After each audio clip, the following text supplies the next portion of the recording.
ನಾಳೆ ಆರ್ಸಿಬಿ ಹಾಗೂ ಪಂಜಾಬ್ ಕಿಂಗ್ಸ್ ನಡುವೆ ಹೈ ವೋಲ್ಟೇಜ್ ಮ್ಯಾಚ್ ನಡೆಯಲಿದೆ. ಮದಗಜಗಳ ಕಾಳಗ ನೋಡೋದಕ್ಕೆ ಕ್ರಿಕೆಟ್ ಫ್ಯಾನ್ಸ್ ಕಾತುರದಿಂದ ಕಾಯ್ತಾ ಇದ್ದಾರೆ.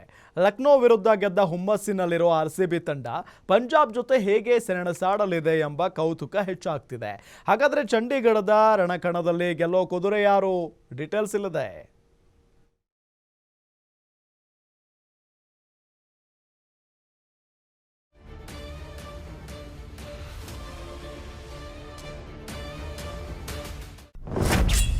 ಆರ್ಸಿಬಿ ಮತ್ತು ಪಂಜಾಬ್ ಮಧ್ಯೆ high voltage match. ಮದಗಜಗಳ ಕಾಳಗಕ್ಕೆ ಸಜ್ಜಾದ ಚಂಡೀಗಢದ ರಣಕಣ.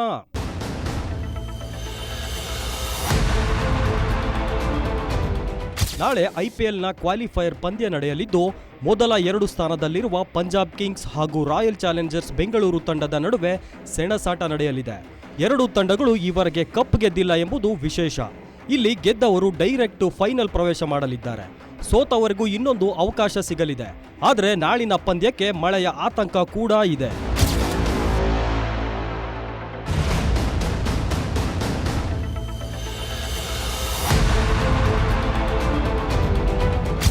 Royal Challengers Bengaluru ತಂಡದ ಕೊನೆಯ ಲೀಗ್ ಪಂದ್ಯದಿಂದ ಪ್ಲೇ ಆಫ್ ಪಂದ್ಯಗಳು ನಿರ್ಧಾರವಾಗಿವೆ. ಆರ್ಸಿಬಿ ಹಾಗೂ ಎಲ್ಎಸ್ಜಿ ನಡುವಿನ ಕೊನೆ ಪಂದ್ಯದ ಫಲಿತಾಂಶ ಬಂದ ಬಳಿಕ ಗುಜರಾತ್ ಟೈಟನ್ಸ್, ಪಂಜಾಬ್ ಕಿಂಗ್ಸ್ ಹಾಗೂ ಮುಂಬೈ ಇಂಡಿಯನ್ಸ್ ತಂಡಗಳ ಮುಂದಿನ ಪಂದ್ಯದ ಬಗ್ಗೆ ಮಾಹಿತಿ ಹೊರಬಿದ್ದಿದೆ. ಲಕ್ನೋ ವಿರುದ್ಧ ಜಯಬೇರಿ ಬಾರಿಸಿರುವ ಆರ್ಸಿಬಿ ಪಂಜಾಬ್ ಕಿಂಗ್ಸ್ ವಿರುದ್ಧ ಹೋರಾಡಲಿದೆ.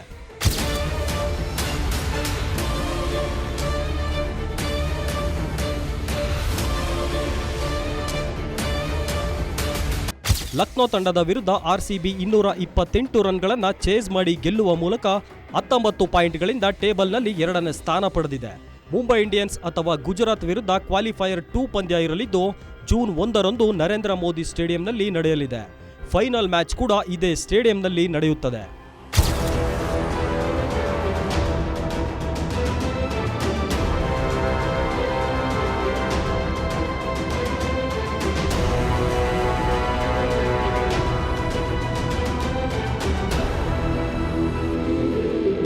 ಈ ಬಾರಿ ಪಂಜಾಬ್ ಕಿಂಗ್ಸ್ ಮತ್ತು ಆರ್ಸಿಬಿ ತಂಡಗಳಿಗೆ ಟ್ರೋಫಿ ಗೆಲ್ಲುವ ಅವಕಾಶ ಹೆಚ್ಚಿದೆ. ಎರಡೂ ತಂಡಗಳು ಉತ್ತಮ ಪ್ರದರ್ಶನ ನೀಡುತ್ತಿವೆ. ಮಳೆ ಬರೆದಿದ್ರೆ ಪಂದ್ಯವು ರೋಚಕವಾಗಿರಲಿದೆ. ಒಂದು ವೇಳೆ ಮಳೆ ಬಂದರೆ ಪಂಜಾಬ್ ಕಿಂಗ್ಸ್ ತಂಡವು ರನ್ ರೇಟ್ ಆಧಾರದ ಮೇಲೆ ನೇರವಾಗಿ ಫೈನಲ್ ತಲುಪಲಿದೆ. Vishwanath Hosakere, news desk, guarantee news.